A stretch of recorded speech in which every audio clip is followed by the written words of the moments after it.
तेरे आंचल की तरह। वो करे बात तो हर लफ्ज से खुशबू आए, ऐसी बोली वही बोले जिसे उर्दू आए।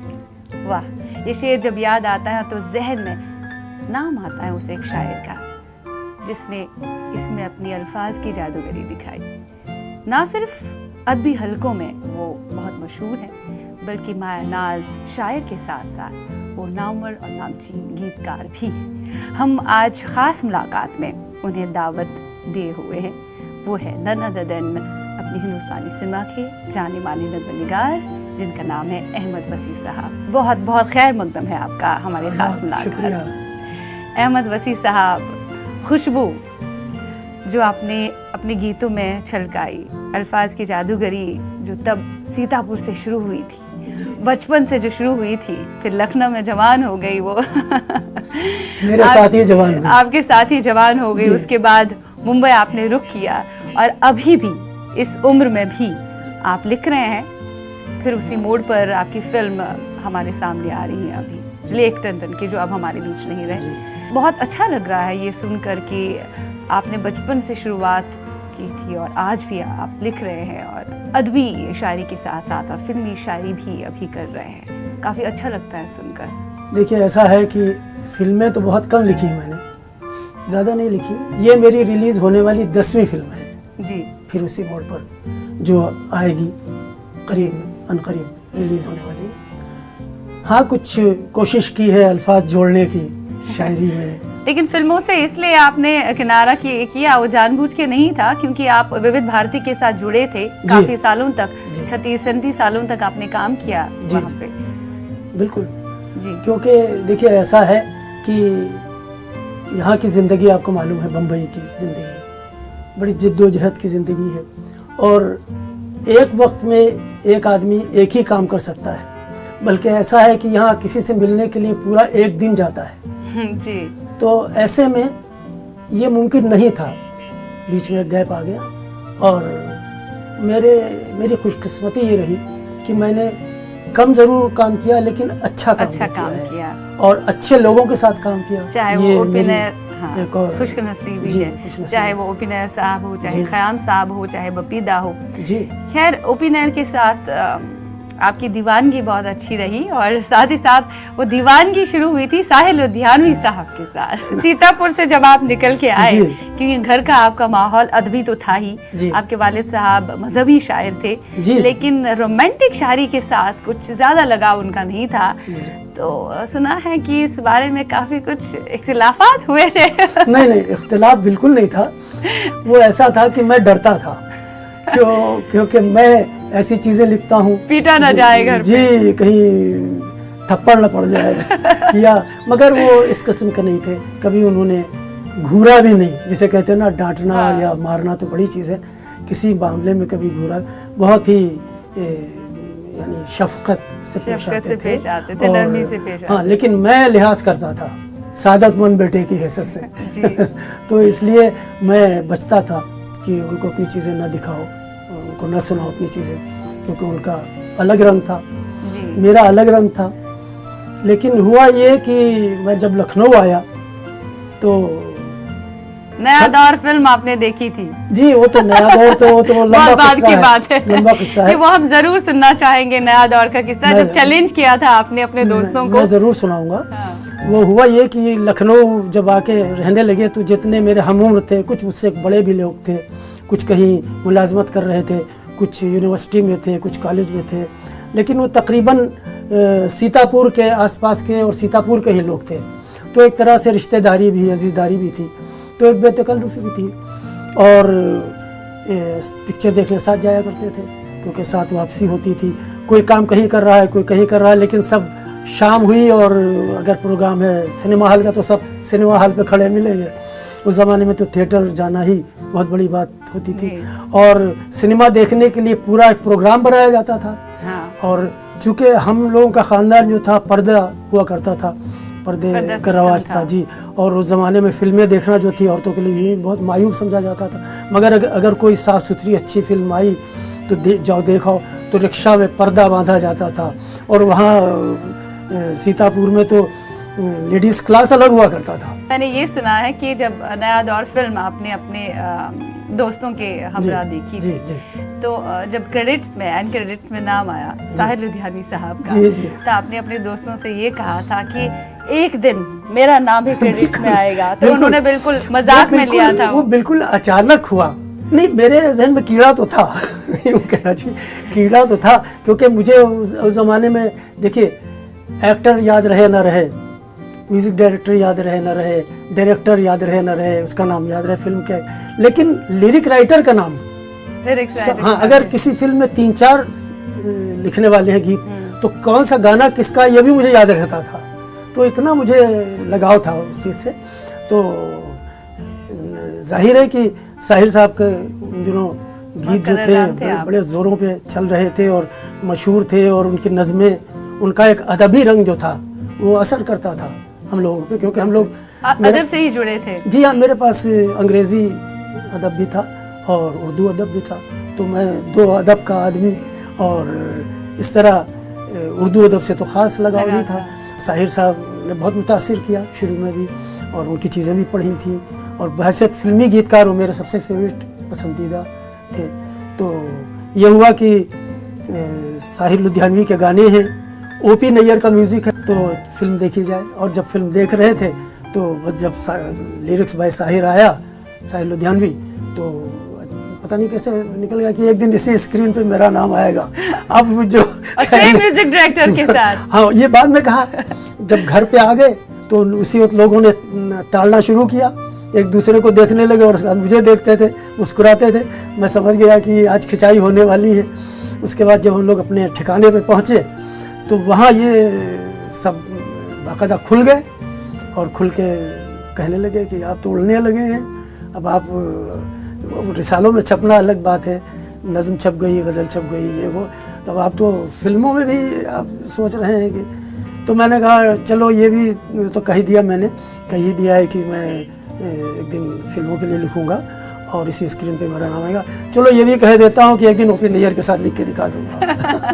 तो अब वो चैलेंज, तो फिर ये हुआ कि अच्छा फिर कैसे इसको माना जाए। मैंने कहा कि भाई जो जीतेगा उसको फिल्म दिखा देना, और अगर नया दौर दिखा दो तो क्या बात है, दोबारा फिर देख लिया जाए। और फिर प्राण जाए पर वचन न जाए, ओपी नैयर साहब के साथ पहली फिल्म। मैंने नैयर साहब से जिक्र किया इस बात का, उनसे मिलने में मुझे 2 साल लग गए बम्बई में। हाँ। तो मैंने उनसे ऐसे तस्करा कर दिया कि मैंने तो सब ऐसा ऐसा कहा है, तो उन्होंने सुना और हंस के और मैं समझा कि टाल दिया है, कोई ऐसी बात ही नहीं को। लेकिन फिर उन्हीं का कॉल आया था जी, उसके बाद गाने के लिए। जी, उन्होंने फिर मुझे फ़ोन पे कहा कि तुम क्या कर रहे हो। मैंने कहा कि लंच टाइम है, कोई भी कुछ नहीं कर रहा हूँ। तो कह तुम आ जाओ। तो मेरा ऑफिस CGO बिल्डिंग आप जानती हैं, ए रोड बहुत नज़दीक था वहाँ से। तो नैयर साहब दिन में खाना अपने घर पे खाते थे फैमिली के साथ, और रात का खाना बाहर होटल में खाते थे कहीं ना कहीं। तो उनका मैं अभी आ रहा हूँ अपने घर, तो तुम आके मुझसे मिलो। तो मैं पहुँच गया ए रोड पे, शारदा बिल्डिंग पहुँच गया। तो मैं बैठा, आए वो, फिर खाना वाना खाया उन्होंने। उसके बाद कहने लगे भाई मैंने एक फ़िल्म साइन की है, और मैं तुम्हें एक गाना दे सकता हूँ इस फिल्म में, और वो भी ट्रायल के तौर पर, कि तुमको लिखना आता है कि नहीं। तो मैं तो उछल पड़ा। मैंने कहा ये एक गाना जो है, अरे नहीं चाहिए। मैंने कहा कि यार आज तो अगर कुछ और मांगा होता खुदा से तो वो भी मिल गया होता, लेकिन यही बहुत बड़ी चीज़ है। ओपी नैयर के साथ लिखना, उन्होंने हारमोनियम पे धुन बजा के सुनाई मुझे, और कुछ डमी बोले सुना है ऐसे। तो कहने लगे कि इसमें एक बात का ख्याल रखना, ये कैबरे सॉन्ग है, पहला गाना, वो भी आइटम नंबर मिला, बहुत चैलेंज था आपके लिए। कहने लगे इसमें इस बात का ख्याल रखना कि पहला लफ्ज जो हो वो आ होना चाहिए। तो मैंने 96 मुखड़े लिखे। ओ जी, 96 मुखड़े जी, वो अस्थाई जिसे कहते हैं। हाँ, तो मैंने कहा पहले मुखड़े अप्रूव हो, दुखड़े तो बाद में होते रहेगा, आगे हो जाएगा। तो जी हाँ, तो मैं उनके पास लेके गया। तो उन्होंने कहा कि अच्छा, वो उर्दू में लिखते पढ़ते थे, उर्दू का काम। वो बहुत अच्छा था। उनका मजमून था उर्दू, और ताजवर नजीबाबादी उनके उस्ताद रहे थे। जी जी जी। और आपके ऑलरेडी रिसालों में छपते थे, और शम्मा में उन्होंने काफी पढ़ा था। वो रसायल में देखते तो नाम से वाकिफ थे। तो ये बात अभी जिक्र करूंगा इस बात का, क्योंकि ये हुआ कि भाई मेरा नाम जो है अहमद वसी फिल्मी नहीं लगता बिल्कुल, शायर का हो सकता है। तो मैंने उससे इस बारे में कही दूँ, आपने बात छिड़ी तो मैंने कहा मैं नाम बदल दूँ जब नाम स्क्रीन पे आने का, नाम रिकॉर्ड पे नाम आने का। तो उनका नहीं तुम लिखते हो और तो इसी नाम से तो यही नाम रहने दो, बदलने की जरूरत नहीं है। तो मैंने कहा ठीक है। तो मैं 96 मुखड़े जब उनके पास लेके गया तो कहने मैं तो कंफ्यूज हो गया हूँ, ये मैं इसमें सेलेक्ट नहीं कर सकता। तुम एक काम करो, तुम इसके राइटर डायरेक्टर अली रजा साहब हैं, उनके पास तुम चले जाओ। तो वो वर्ली पे रहते थे साहब। मैं वार्डन रोड से चर्चगेट आया, ग्रांट रोड आया, ग्रांट रोड से लोकल ट्रेन पकड़ी और वहाँ से फिर बस ली। उनका पता जो था उनके घर पे पहुँचा। अली रजा साहब राइटर डायरेक्टर थे इसके, सुनील दत्त साहब और रेखा जी और प्रेमनाथ साहब और बिंदु जी, ये सब उसमें थे कलाकार। तो मैंने कहलाया कि आया हूँ। तो उन्होंने पूछा कहाँ से, मैंने कहा नैयर साहब ने भेजा है। तो अली रजा साहब आए, सोचा कोई होगा ऐसे, कहने हाँ कहिए। मैंने कहा कि साहब वो मैं गीतकार हूँ, इस फिल्म में गाना नैयर साहब मुझसे लिखवा रहे हैं और उन्होंने आपके पास भेजा है। तो कहने से बैठो, बैठ गया। मैंने उनके सामने 96 मुखड़े सामने किए, तो वो भी बड़े हैरान देखने लगे, कहने कहाँ के हो तुम? तो मैंने कहा साहब मेरा वतन सीतापुर है। तो वो सीतापुर में कुछ लोगों को, मेरे चचा को कुछ लोगों से वाकिफ, खानदानी कुछ मरासिम थे, जानते थे। तो कहने लगे कि सीतापुर में तुम कहाँ रहते हो? तो मैंने कहा पुराने सीतापुर में। तो कहने वो खानदान उसका, तो मैंने कहा मैं उसी खानदान का चश्मा चराब हूँ। तो कहने लगे अच्छा बैठो चाय मंगाओ, चाय। तो कहने लगे हाँ बताओ। तो कहने लगे ये 96 मुखड़े, मैं ये म्यूजिक डायरेक्टर, हाँ ये म्यूजिक डायरेक्टर का डिपार्टमेंट है, मेरा नहीं है। उनसे कहो नैयर साहब से कि सिलेक्ट कर लें।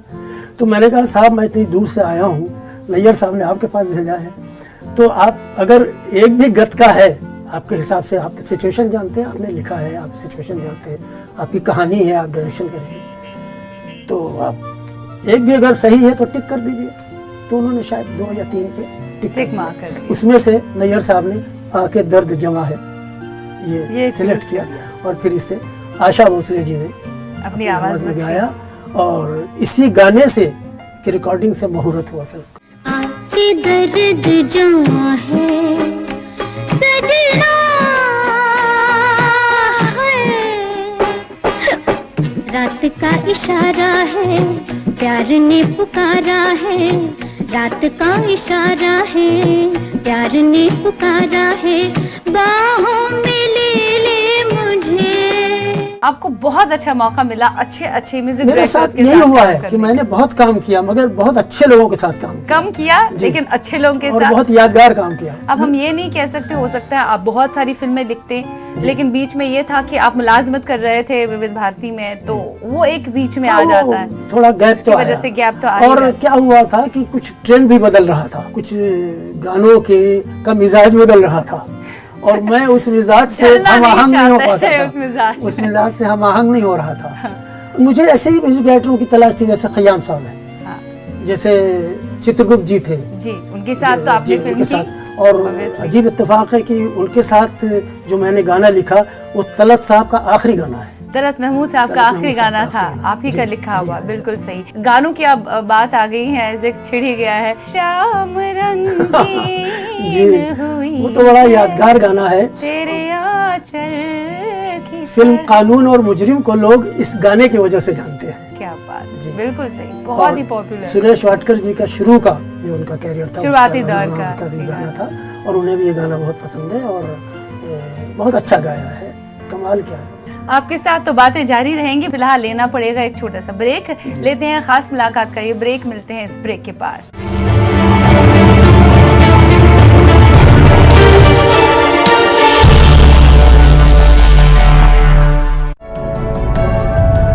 देश के किसानों की पसंद आयशर ट्रैक्टर्स, 50 श्रेणी के दमदार 5 सीरीज ट्रैक्टर्स, भारी से भारी काम।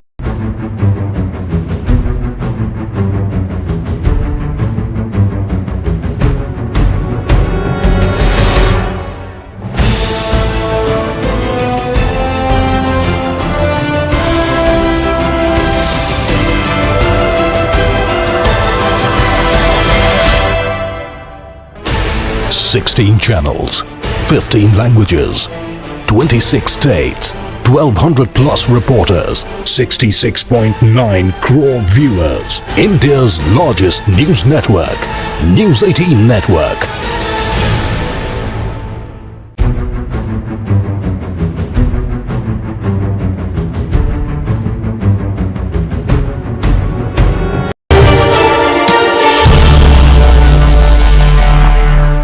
ब्रेक के बाद आप सभी का तहे दिल से इस्तकबाल है खास मुलाकात में। आज हिंदुस्तानी सिनेमा के जाने माने शायर और नगमेनिगार अहमद वसी साहब हमारे साथ रूबरू हैं। अहमद वसी साहब जी। आपकी शायरी कमाल की है। पाकिस्तानी मैगजीन्स में भी, पाकिस्तानी अखबारात में भी आपने शुरुआत में काफ़ी कुछ लिखा, बहुत चाहते रहे हैं पाकिस्तानी। बहुत नाम यानी नामी पर्चा और बड़ा मेयारी अदबी पर्चा था नुकूश जी, जिसमें छपना बहुत बड़ी चीज़ होती थी।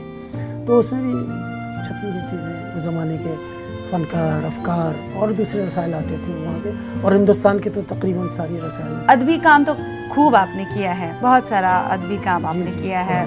जाने जाते हैं आप बहसत शायर, बहसत अदीब। फिल्मों की तरफ भी आपका ध्यान जो बाद में गया बहुत अच्छा गया, और बहुत बेहतर तरीके से आपने अल्फाज की जादूगरी बिखेरी है, बहुत अच्छा काम किया है। जिस तरह से आपने कहा कम काम किया है लेकिन बहुत अच्छा मयारी काम किया है, आज भी याद किया जाता है। और बड़े बड़े गुलकार ने आपके कलाम को अपनी आवाज़ है कि मोहम्मद रफ़ी साहब, आशा जी, तलत साहब का जैसे आपने हमने जिक्र किया। आखिरी फिल्म जो थी जी बतौर गायक, वो गाना आप ही की फिल्म का था। हाँ, और देखिए वो यादगार गाना बन गया, मेरे शरीके सफ़र अब तेरा खुदा हाफिज। मैं तेरे साथ रहूँ ये मेरा नसीब नहीं, मैं चाहती थी कि मर जाऊँ तेरे दर पे मगर मेरे जनाजे को कांधा तेरा नसीब नहीं। हेमलता जी और तलत साहब जी, वाह क्या बात। तो और ये मेरा ही कहना चाहिए, सुझाव कहना चाहिए। चित्रगुप्त जी से मैंने कहा कि ये गाना आप चाहे जिससे गवाएं, फीमेल आर्टिस्ट। तो मुलाकात कैसे हुई थी चित्रगुप्त साहब से? हुआ ये कि वली आज़म फिल्म बन रही थी, तो उसमें उसके गीतकार थे कफील आज़र, मेरे बड़े अच्छे दोस्त थे और बड़े अच्छे शायर थे। वो बेचारे इस दुनिया में नहीं रहे, वो गए हुए थे बाहर, अपने वतन गए हुए थे, लेकिन गाना अर्जेंट चाहिए था। तो अब ये हुआ कि किससे लिखवाया जाए। तो उस फिल्म में मेरे एक दोस्त जो मेरे साथ रेडियो पे भी काम कर रहे थे, राम सिंह, वो मेन विलन का रोल कर रहे थे। तो सैयद साहब उसके जो राइटर डायरेक्टर थे, उन्होंने तस्करा किया उनसे कि भाई वो गाना करना है, उसका शूटिंग करनी है।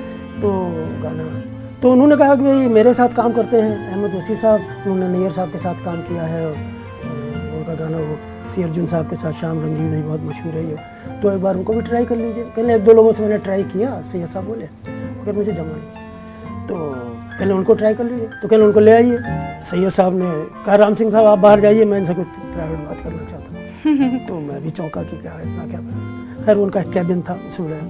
पहले देखिए, मैं आपको सच बात बताऊं, मैं इतनी दिक्कतों से, इतनी मुश्किल से ये फिल्म कंप्लीट कर रहा हूँ, मैं बता नहीं सकता। लेकिन अब गाना ऐसा फंसा है कि मैं लोगों के सामने कहना नहीं चाहता कि किसी से हो नहीं रहा है, तो आप कुछ कर सकते हैं। तो मैंने कहा ठीक है। तो मैंने कहा कि म्यूज़िक डायरेक्टर कौन है इसका? तो कहने चित्रगुप्त जी। तो मैंने कहा मुझे बहुत अच्छा लगा कि, तो मैंने कहा कि जब आप कहिए। तो कहने अभी चलिए। मैंने कहा चलिए। तो उन्होंने, सैयद साहब ने फिर सिचुएशन बताई कि वो सेपरेशन हो जाता है, मुस्लिम बैकग्राउंड है और दोनों एक दूसरे को देख रहे हैं और बैकग्राउंड से गाना हो रहा है और वो लड़की घर वापस जा रही है, तो यहाँ पे गाना चाहिए, दो गाना चाहिए। तो मैंने कुछ अल्फाज जोड़े वहीं। तो मैंने कहा साहब देखिए, सैयद साहब भी बैठे। मैंने कहा सैयद साहब आप भी हैं, चित्रगुप्त जी आप भी हैं, मेरी ख्वाहिश है, मैं तलत साहब का बहुत बड़ा फ़ैन हूँ और मेरी ख्वाहिश है कि तलत साहब ये गाना गाएं। तो उन्होंने कहा कि भाई मैं तलत साहब से पूछूंगा। देखिए उन दिनों गा नहीं रहे थे तलत साहब, उनके पास ज़्यादा काम भी नहीं था, मगर उस ज़माने के आर्टिस्टों का आप देखिए एक उनका अपना एक मेयार हुआ करता था जी। तो उन्होंने फ़ोन किया, तो गाना मैंने वहीं थोड़ा लिख दिया। एक अंतरा और एक मुखड़ा हो गया।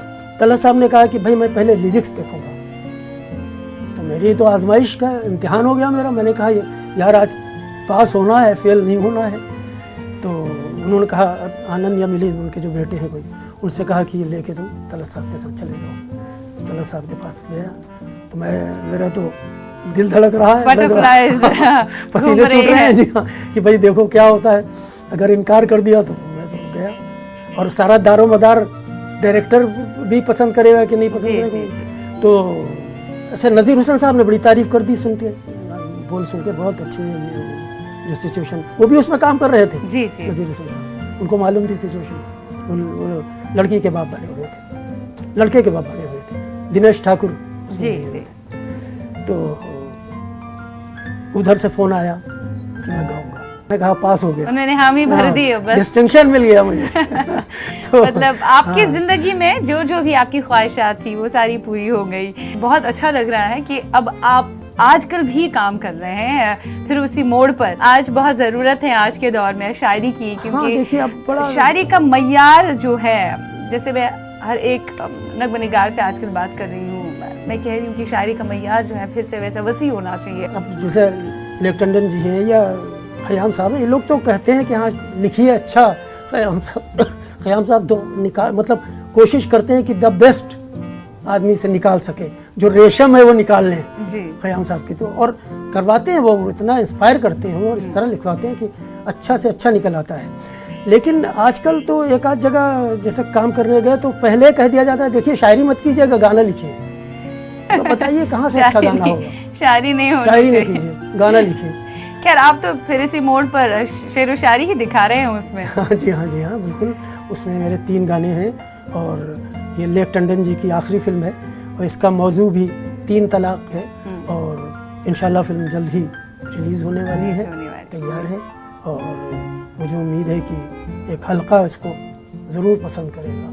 ज़रूर पसंद करेगा, क्योंकि इसमें शायरी है, फिल्म का सब्जेक्ट बहुत अच्छा है लोगों को। और तो त्रिनेत्र वाजपेयी साहब जो हैं जिन्होंने इसका म्यूज़िक दिया है, उनका ताल्लुक़ लखनऊ से है और उनकी वालदा बनारस की, तो बड़ी गंगा जमनी तहजीब में पले हैं वो, बड़ी अच्छी ज़बान बोलते हैं, उर्दू के बड़े दिलदादा हैं और इसलिए उन्होंने मुझे सेलेक्ट किया और उसे लिखवाया। उर्दू के लिए आप बहुत अच्छा काम कर रहे हैं, चाहे वो इल्मी शायरी हो चाहे वो फिल्मी शायरी हो, दोनों से आप खूबी वाकिफ़ हैं और अच्छा काम कर रहे हैं। मैं ये चाहती हूँ कि ज़्यादा से ज़्यादा शायर लोग हमारे इस फिल्म इंडस्ट्री को मिलें। गाने आ रहे हैं, उन्हें बदलने की बहुत ज़रूरत है, क्योंकि जब वो गाने नहीं रहे जो अमर गाने, यादगार गाने हैं, तो ये रंग भी रहने वाला नहीं है। ये पहिया है, घूमता है रहेगा और घूमेगा और एक दिन फिर वहीं पलट के दुनिया आएगी। पलट के आ रहा है धीरे धीरे। और बहुत अच्छा लगा मुझे। और आप जैसे लोग अगर हमारी इंडस्ट्री मैं तो बस यही कहूँगा कि यकीन है एक दिन मैं आसमां भर लूँगा बाहों में, यकीन है एक दिन मैं आसमां भर लूँगा बाहों में, अभी तो सिर्फ एक बादल का टुकड़ा हाथ आया है। वाह वाह, बहुत खूब अहमद वसी साहब, बहुत मज़ा आया आपके साथ बात करने में, बहुत ही अच्छा लगा। हमसे बात करने के लिए बहुत बहुत शुक्रिया। उम्मीद करती हूँ आज का ख़ास मुलाकात मशहूर व मारूफ नगमनिगार और शायर अहमद वसी साहब के साथ आपको बहुत अच्छा लगा। आज के प्रोग्राम में इतना ही। लिखिएगा ज़रूर shiba.lateef@nw18.com पर। अपना ध्यान रखिएगा, एक नई ख़ास मुलाकात लेकर हाजिर हो जाएंगे। तब तक के लिए खुदा हाफिज़।